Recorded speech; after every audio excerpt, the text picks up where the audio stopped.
இனி வருகின்ற நாட்கள் உங்களுக்கு நல்லதே நடக்கட்டும். அனைவருக்கும் வணக்கம். நம்ம இன்னைக்கு பார்க்குற ராசி மீன ராசி. குருவோடைய ஆதிக்கத்தில் பிறந்தவங்க, சுக்கிரன் உச்சம் பெறக்கூடிய ஒரு ராசியில் பிறந்தவங்க. அதனால் அழகு, அறிவு, படிப்பில் சிறந்து விளங்குறது இது எல்லாமே இந்த மீன ராசி என்பவர்களுக்கு அருமையாக வரும். மீன லக்னத்தில் அதிபதி குரு என்பதனால இந்த ராசிக்காரங்க பெரும்பாலும் நல்ல ஒரு முன்னேற்றத்துக்கு வருவாங்க அப்படின்னு சொல்லலாம். 12 ராசிகள்லேயே அதிக அளவு திறமை உள்ள ஒரு ராசி அப்படின்னா இந்த மீன ராசி என்பவர்களை சொல்லலாம். நம்மளுடைய திறமையை வெளிப்படுத்தும் போது தான் கொஞ்சம் வித்தியாசமாக வெளிப்படுத்திடுவாங்க. அதனால தான் நிறைய இடர்பாடுகளை இவங்க சந்திக்க வேண்டிய ஒரு சூழ்நிலை ஏற்படும். மற்றவங்களுக்கு ஒரு கஷ்டம் அப்படின்னா ஏதோ தனக்கே வந்துட்ட மாதிரி ஓடி போய் உதவி செய்யக்கூடியவங்களாம் அந்த மீனராசி என்பவர்கள் இருப்பாங்க. குருவோடைய ஆதிக்கத்தில் பிறந்ததுனால எல்லாருக்கும் ஒரு குருவாக இருக்கணும் அப்படிங்கிறதுல ரொம்ப தெளிவாக இருப்பாங்க. தன்னுடைய சுயமரியாதைக்கு எந்த இடத்துலையுமே எந்த ஒரு பங்கமும் வந்துடக்கூடாது அப்படிங்கிறதுல ரொம்ப தெளிவாக இருக்கக்கூடிய ஒரு ராசிக்காரங்க இந்த மீனராசி என்பர்கள் அப்படின்னே சொல்லலாம். எந்த ஒரு விஷயத்தில் இறங்குறதா இருந்தாலும் ஆழ்ந்த ஈடுபாட்டோடு இறங்கக்கூடியவங்க இந்த மீனராசி என்பர்கள். மற்றவங்க மீது ஒரு கருணை, தாராள குணம் இது எல்லாமே நிறைந்தவங்களாக இருப்பாங்க. குறிப்பாக ஆன்மீகத்தில் அதிக ஈடுபாடு உள்ளவங்களாக இந்த மீனராசி என்பர்கள் இருப்பாங்க. தாய் தந்தையாரின் மீது அதிக அன்பு வைத்திருக்கக்கூடியவங்கள இந்த மீனராசி என்பர்கள் இருப்பாங்க. சரி, இவங்களுக்கு வருகின்ற நாட்கள் எப்படி இருக்குது, வருகின்ற நாட்களுடைய கிரக அமைப்புகள் எப்படி இருக்குது, எந்தெந்த விஷயம்லாம் உங்களுக்கு சாதகமாக இருக்குது, எந்தெந்த விஷயம்லாம் உங்களுக்கு பாதகமாக இருக்குது, புரட்டாசி மாதம் 30 நாட்களும் உங்களுக்கு நல்ல பலனை தர இருக்கா, அசுப பலனை தர இருக்கா அப்படிங்கிறத தொடர்ந்து பார்க்கலாம். அதோட கூட இந்த புரட்டாசி மாதத்தோட சிறப்பு என்ன அப்படிங்கிறதையும் இந்த வீடியோவில் ரொம்ப விளக்கமாக சொல்லியிருக்கோம். நிச்சயமாக இந்த வீடியோ உங்களுக்கு ரொம்பவும் பயனுள்ளதாக இருக்கும். அதனால் வீடியோவை கடைசி வரைக்கும் பாருங்கள். நீங்கள் இப்போ தான் ஃபஸ்ட் டைமாக நம்ம சேனலை பார்க்குறதா இருந்தால் நம்ம சேனலை சப்ஸ்கிரைப் பண்ணிவிட்டு கூடவே இருக்கிற பெல் ஐக்கானையும் கிளிக் பண்ணிக்கோங்க. அப்போ தான் நாங்கள் போடுற ஒவ்வொரு வீடியோவுமே உங்களுக்கு நோட்டிஃபிகேஷனாக வரும். நீங்கள் மீனராசி அன்பராக இருந்தால் மறக்காமல் நம்மளுடைய சேனலுக்கு ஒரு லைக் கொடுத்துட்டு உங்களுடைய உறவுகள் வகையில், நண்பர்கள் வகையில் யாராவது மீனராசி அன்பர்கள் இருக்காங்க அப்படின்னா மறக்காமல் இந்த வீடியோவை அவங்களுக்கும் ஷேர் பண்ணிவிடுங்க. மீன ராசியில் நீங்கள் எந்த நட்சத்திரத்தில் பிறந்தீங்க, உங்களுடைய இஷ்ட தெய்வ பெயர் என்ன, உங்களுடைய குலதெய்வ பெயர் என்ன அப்படிங்கிறத மறக்காமல் எங்களுடைய கமெண்ட் பாக்ஸில் தெரிவிங்க. உங்களுக்கு ஜோதிட ரீதியாக ஏதாவது சந்தேகம் இருக்குது, ஜோதிடர்கிட்ட ஏதாவது ஆலோசனை வேணும் அப்படின்னா டிஸ்கிரிப்ஷனில் ஜோதிடரோட வாட்ஸ்அப் நம்பர் கொடுக்கப்பட்டிருக்கு. அந்த நம்பருக்கு கால் பண்ணி முன்பதிவு செய்துக்கோங்க. உங்களுடைய சந்தேகங்களுக்கு நல்ல ஒரு தேர்வு கிடைக்கும். இந்த மீனராசி அன்பர்களை பொறுத்த வரைக்கும் அந்த புரட்டாசி மாதம் எப்படி அமைந்திருக்கு அப்படிங்கிறத தொடர்ந்து பார்க்கலாம். அதுக்கு முன்னாடி இந்த புரட்டாசி மாதத்தோட சிறப்பு என்ன அப்படிங்கிறத பார்க்கலாம். புரட்டாசி மாதம் அப்படின்னாலே சூரியன் கன்னி ராசியில் பிரவேசிக்கக்கூடிய காலகட்டம். சூரியன் புதன் சேர்க்கை ஏற்படுறதுனால இந்த காலகட்டம் ரொம்ப அமோகமாக நம்மளுடைய மீனராசி என்பவர்களுக்கு அமைந்திருக்கு அப்படின்னே சொல்லலாம். அதோடு கூட இந்த புரட்டாசி மாதத்தில் பெருமாள் வழிபாடு நல்ல ஒரு மாற்றத்தை கொடுக்கும், செல்வ செழிப்பை அதிகரிக்கும்.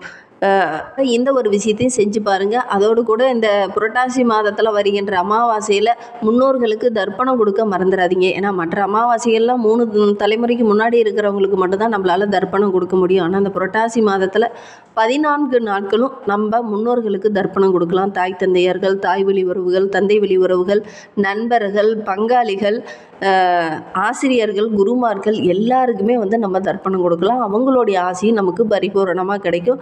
உங்களுடைய முன்னோர்களுடைய ஆசி பரிபூரணமாக கிடைக்கணும் அப்படின்னா இந்த புரட்டாசி மாதத்தில் வருகின்ற அமாவாசையில் மறக்காமல் முன்னோர்களுக்கு தர்ப்பணம் கொடுங்க, மறந்துடாமல் செய்யுங்க. கண்டிப்பாக நல்ல ஒரு சாதகமான பலன் கிடைக்கும். பெரும்பாலும் நீங்கள் ஜோசியம் போய் யாருக்கிட்டையாவது உங்களுடைய ஜாதகத்தை கொடுத்தீங்கன்னா நிறைய பிரச்சனை இருக்குது, நிறைய கஷ்டப்பட்டுகிட்டே இருக்குது, ஆனால் என்னுடைய வாழ்க்கையில் ஒரு முன்னேற்றமே இருக்க மாட்டேங்குது, எது செஞ்சாலும் ஒரு தடையாகவே இருக்குது, ஏதோ ஒரு சில இடத்துல நான் ஏமாந்து போய் வரேன் அப்படிங்கிற மாதிரிலாம் நிறைய பேர் சொல்லியிருப்பீங்க. சொல்லி ஜோதிடர்கிட்ட ஆலோசனை கேட்குறீங்க. அதற்கு முக்கிய காரணம் முன்னோர்களுடைய ஆசி பரிபூரணமாக உங்களுக்கு கிடைக்காதனால தான். அதனால் முடிந்த அளவுக்கு முன்னோர்களுக்கு தர்ப்பணம் கொடுங்க. கண்டிப்பாக நல்ல ஒரு சாதகமான பலன் உங்களுக்கு கிடைக்கும். நம்பிக்கையோடு வருகின்ற புரட்டாசி அமாவாசையில் முன்னோர்களுக்கு தர்ப்பணம் கொடுங்க. உங்களுடைய வாழ்க்கையிலும் நல்ல ஒரு முன்னேற்றத்தை எதிர்பார்க்கலாம். சரி, நம்மளுடைய மீனராசி என்பவர்களுக்கு இந்த புரட்டாசி மாத கிரகநிலையை ஆராய்ந்து பார்க்கும்போது மாத தொடக்கத்திலே உங்களுடைய ராசிநாதன் குரு 4ஆம் இடத்துல செஞ்சிருக்கிறார். அர்த்தாஷ்டம குருவாக இருக்கிறார். 7.5 சனி, விரைய சனி ஆதிக்கம் இந்த காலகட்டத்தில் நடைபெறதுனால அஷ்டமத்தில் செவ்வாயும் இருக்கிறார். எனவே இந்த காலகட்ட சூழ்நிலை ரொம்ப சிறப்பாக இருக்குது. எதிர்பாராமல் சின்ன சின்ன திருப்பங்கள் இந்த காலகட்டத்தில் நடக்கும் அப்படின்னே சொல்லலாம். ரொம்ப நாளாக நிறைவேறாமல் இந்த விஷயம்லாம் இந்த காலகட்டத்தில் நிறைவேறும். வயதில் இருக்கிறவங்க காதலிச்சுட்டு இருக்கீங்க அப்படின்னா அந்த காதலில் சின்ன சின்ன இடர்பாடுகள் வரக்கூடிய சூழ்நிலை இருக்குது. கொஞ்சம் கவனமாக இருந்தீங்க அப்படின்னா பெரிய பாதிப்போ இடர்பாடோ வராது. இந்த மாத கடைசியில் குரு பகவான் உங்களுக்கு ஓரளவுக்கு மகிழ்ச்சியான தகவலை தருவார். உங்களுடைய நீண்ட நாள் எண்ணங்கள்லாம் ஒவ்வொன்றா நிறைவேற்றி வைப்பார். இருந்தாலும் கொஞ்சம் சின்ன சின்ன இடர்பாடுகள் மாத தொடக்கத்தில் வரும். கொஞ்சம் கவனமாக இருக்கணும். தொழிலில் உத்தியோகத்தில் நல்ல ஒரு முன்னேற்றத்தை இந்த காலகட்டத்தில் எதிர்பார்க்கலாம். நீண்ட நாளாக நீங்கள் செய்யலாம் அப்படின்னு நினச்சிட்டு இருந்த விஷயத்தில் இந்த காலகட்டத்தில் செய்வீங்க. ஓரளவுக்கு ஆதாயம் பெறக்கூடிய ஒரு யோகமான மாதமாக இந்த புரட்டாசி மாதம் இந்த மீனராசி என்பர்களுக்கு அமைந்திருக்கு அப்படின்னே சொல்லலாம். புரட்டாசி மாதம் 13ஆம் தேதி துலா ராசிக்கு புதன் செல்ல இருக்கிறார். உங்களுடைய ராசிக்கு 4, 7 ஆகிய இடத்திற்கு அதிபதியானவர் புதன். அவர் அஷ்டமத்தில் சஞ்சரிக்கும் போது மிகுந்த நற்பலன்கள் நம்மளுடைய மீனராசி என்பர்களுக்கு கிடைக்கும். மறைந்த புதன் நிறைந்த தன லாபத்தை கொடுப்பார். அதனால் தொழிலில் நல்ல ஒரு முன்னேற்றம் கிடைக்கும். ஒரு சிலருக்கு வெளிநாடு செல்லக்கூடிய அமைப்பு இந்த காலகட்டத்தில் அமையும். வெளிநாடுக்கு போகலாம் அப்படின்னு நினச்சிக்கிட்டு இருந்தவங்க இந்த காலகட்டத்தில் முயற்சி பண்ணீங்க அப்படின்னா கண்டிப்பாக நல்ல ஒரு சாதகமான பலன் கிடைக்கும் அப்படின்னே சொல்லலாம். முன்பு குறைந்த விலைக்கு வாங்கி போட்ட ஒரு இடமோ ஒரு நிலமோ ஒரு பொருளோ இந்த காலகட்டத்தில் அதிக விலைக்கு விற்கும். அதன் மூலிமா நல்ல லாபம் கிடைக்கக்கூடிய யோகம் இந்த மீனராசி என்பவர்களுக்கு இந்த காலகட்டத்தில் அமைந்திருக்கு. அதே மாதிரி உங்களுடைய தாயாரோட உடல் நலத்தில் சின்ன சின்ன பாதிப்புகள் வரத்துக்கான சூழ்நிலை இருக்குது. பெரிய பாதிப்பு எதுவும் வராது. சின்னதாக ஒரு பிரச்சனை வந்து சரியாகக்கூடிய ஒரு சூழ்நிலை இருக்குது. திரும்பி சென்ற உறவுகள் எல்லாமே மீண்டும் வந்து உங்ககிட்ட இணைவாங்க. யாரெல்லாம் உங்களை வேண்டான்னு உதறிட்டு போனாங்களோ அவங்க வந்து உங்ககிட்ட சேரக்கூடிய அமைப்பு இருக்குது அப்படின்னே சொல்லலாம்.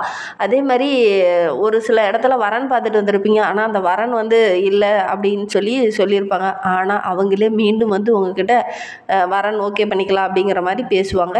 இந்த காலகட்டத்தில் இந்த கல்யாண முயற்சியில் ஈடுபட்டு இருக்கிற மீனராசி என்பர்கள் இந்த காலகட்டத்தில் முயற்சி பண்ணுங்கள். கைகூடி வரக்கூடிய அமைப்பு இருக்குது. புரட்டாசி மாதம் 22ஆம் தேதி கடகராசிக்கு குரு செல்ல இருக்கிறார். அங்கு செல்லும் குரு உச்சம் பெற இருக்கிறார். அவர் உங்களுடைய ராசிநாதன் மட்டுமல்ல தொழில் ஸ்தானத்தின் அதிபதியாகவும் வர்றதுனால உச்சம் பெறும் குரு நல்ல ஒரு அற்புதமான பலனை நம்மளுடைய மீனராசி என்பர்களுக்கு கொடுப்பார். எதுலேயுமே ஈடுபாடோடு இறங்குனீங்க அப்படின்னா கண்டிப்பாக உங்களுக்கு வெற்றி இந்த காலகட்டத்தில் கிடைக்கும் அப்படின்னே சொல்லலாம். நீண்ட நாள் எதிர்பார்ப்பில் இந்த காலகட்டத்தில் ஒவ்வொன்றா நிறைவேற ஆரம்பிக்கும். எதுலேயும் கொஞ்சம் கவனமாக இருக்கணும். அதோடு கூட வழக்கு விவகாரங்கள்லாம் கூட நல்ல ஒரு சாதகமான பலனை இந்த காலகட்டத்தில் பெற்றுத்தரும். வருமானம் ஓரளவுக்கு சிறப்பாக இருக்குது. நண்பர்கள் உங்களுக்கு உதவிகரமாக இருப்பாங்க. குருவோடைய பார்வை இருக்கிறதுனால உங்களுடைய ராசி ரொம்ப புனிதமாவதனால 7.5 சனியோட பாதிப்பு கொஞ்சம் குறையும். சனி பகவானும் தற்போது வக்கரகம் தான் அடைந்திருக்கிறார். இருந்தாலும் பெரிய பாதிப்பு எதுவும் வராது. 7.5 சனி தாக்கம் இருந்துக்கிட்டே இருக்கும். இருந்தாலும் இந்த காலகட்டத்தில் குருவோடைய பார்வை இருக்கிறதுனால பெரிய பாதிப்போ இடர்பாடோ எதுவும் வராது. உங்களுடைய சிந்தனை ரொம்ப தெளிவாக இருந்தது அப்படின்னா நீங்கள் எடுக்கிற முயற்சி எல்லாமே உங்களுக்கு வெற்றிகரமாக அமையும் அப்படின்னே சொல்லலாம். உத்தியோகத்தில் உயர் பதவி அல்லது மகிழ்ச்சி தர மாதிரி நல்ல விஷயங்கள் இந்த காலகட்டத்தில் இந்த மீனராசி என்பர்களுக்கு கிடைக்கும். பொது வாழ்வில் இருக்கிறவங்களுக்கு நல்ல ஒரு அந்தஸ்தோ அல்லது நல்ல ஒரு பதவி உயர்வோ இந்த காலகட்டத்தில் கிடைக்கும். சுபகாரியங்கள் உங்களுடைய வீட்டில் இந்த காலகட்டத்தில் நடைபெறக்கூடிய யோகம் இருக்குது அப்படின்னே சொல்லலாம். நல்ல தகவல் இந்த காலகட்டத்தில் இந்த மீனராசி என்பர்களுக்கு வரும். மங்கள ஓசை உங்களுடைய மனையிலேயே கேட்கக்கூடிய அமைப்பு இருக்குது அப்படின்னு ஒட்டுமொத்தமாக சொல்லணும் அப்படின்னா நீங்கள் தொட்ட காரியம் எல்லாமே உங்களுக்கு வெற்றிகரமாக அமையக்கூடிய ஒரு யோகமான மாதமாக இந்த புரட்டாசி மாதம் இந்த மீனராசி என்பர்களுக்கு அமைந்திருக்கு அப்படின்னே சொல்லலாம். கும்பராசியில் சஞ்சரிக்கக்கூடிய சனி பகவான் இந்த மாதம் முழுவதும் வக்கரக இயக்கத்தில் இருக்கிறதுனால அவர் வக்கரகமாகுவது உங்களுக்கு நன்மை தான்.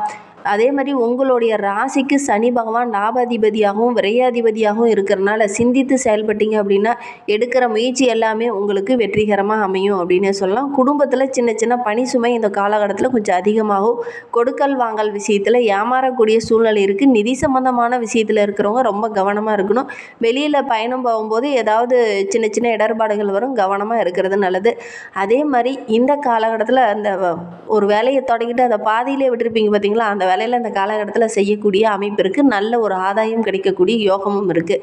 சனி பகவானை வழிபட்டுட்டு வாங்க. நீங்கள் எடுக்கிற முயற்சி எல்லாமே உங்களுக்கு வெற்றிகரமாக அமையும். குறிப்பாக பொது வாழ்வில் இருக்கிறவங்களுக்கு நல்ல ஒரு முன்னேற்றமான மாதமாக இந்த புரட்டாசி மாதம் இந்த மீனராசி என்பர்களுக்கு அமைந்திருக்கு அப்படின்னே சொல்லலாம். மாத தொடக்கத்தில் சின்ன சின்ன இடர்பாடுகள் வரும். மாத இறுதியில் மகிழ்ச்சி தர மாதிரி நல்ல தகவல்லாம் வரக்கூடிய யோகம் இருக்குது. தொழிலில் வியாபாரத்தில் நல்ல ஒரு முன்னேற்றத்தை இந்த காலகட்டத்தில் இந்த மீனராசி என்பர்கள் எதிர்பார்க்கலாம். உத்தியோகத்தில் இருக்கிறவங்களுக்கு சின்ன சின்ன இடமாற்றம் இந்த காலகட்டத்தில் வரும். கலைத்துறையை சார்ந்த நண்பர்களுக்கு புதிய ஒப்பந்தங்கள்லாம் இந்த காலகட்டத்தில் கையெழுத்தாகும். மாணவ மாணவிகளை பொறுத்த வரையிலும் தேர்வில் நல்ல ஒரு மதிப்பெண் பெற்று வெற்றி பெறக்கூடிய அமைப்பு இருக்குது அப்படின்னு சொல்லலாம். மீனராசி பெண்களுக்கு குடும்ப சுமை கொஞ்சம் அதிகமாகும். எவ்வளவு வருமானம் வந்தாலும் சேமிக்க முடியாது. பொதுவாகவே மீனராசி என்பர்கள் வருமானம் பங்குனா செலவு 2 பங்கு தான் செய்வீங்க. அந்த அளவுக்கு பணத்தை ஒரு பெருசாக நினச்சிக்கிட்டு அதை சேமிக்கணும், அதை ஏதாவது ஒரு தொழிலையோ ஒரு வியாபாரத்திலேயோ போட்டு பெருசு பண்ணணும் அப்படின்னு நினைக்க மாட்டீங்க. அப்படி பெருசு பண்ணணும்னு நீங்கள் நினச்சாலும் அதற்கான சந்தர்ப்பமோ சூழ்நிலையோ பெரும்பாலும் அமையாது. சரி, இவங்களுக்கு இந்த மாதம் ரொம்ப சிறப்பாக இருக்குது அப்படின்னே சொல்லலாம். இன்னுமே வாழ்க்கை ரொம்ப சிறப்பாக இருக்கணும் அப்படின்னா முன்னோர்களையும் பெருமாளையும் வழிபட்டுட்டு வாங்க. நீங்கள் எடுக்கிற முயற்சிகள் எல்லாமே உங்களுக்கு வெற்றிகரமாக அமையும். உங்களுக்கும் பெருமாள் ரொம்ப பிடிக்கும் அப்படின்னா ஓம் நமோ நாராயணா போற்றி போற்றி அப்படின்னு சொல்லி மறக்காமல் 3 டைம் எங்களுடைய கமெண்ட் பாக்ஸில் தெரிவிங்க. அப்படி தெரிவிக்கும் போது கூட நீண்ட நாளாக பிரார்த்தனையாக ஒரு விஷயம் மனதுக்குள்ளேயே வைத்துட்டு இருப்பீங்க இல்லையா, அந்த ஒரு விஷயம் கூடிய விரைவில் நடைபெறணும் அப்படின்னு நினச்சிட்டு வேண்டிக்கிட்டு செய்து பாருங்கள். கண்டிப்பாக நடைபெறும். நம்பிக்கையோடு செய்யுங்க. தேங்க்யூ.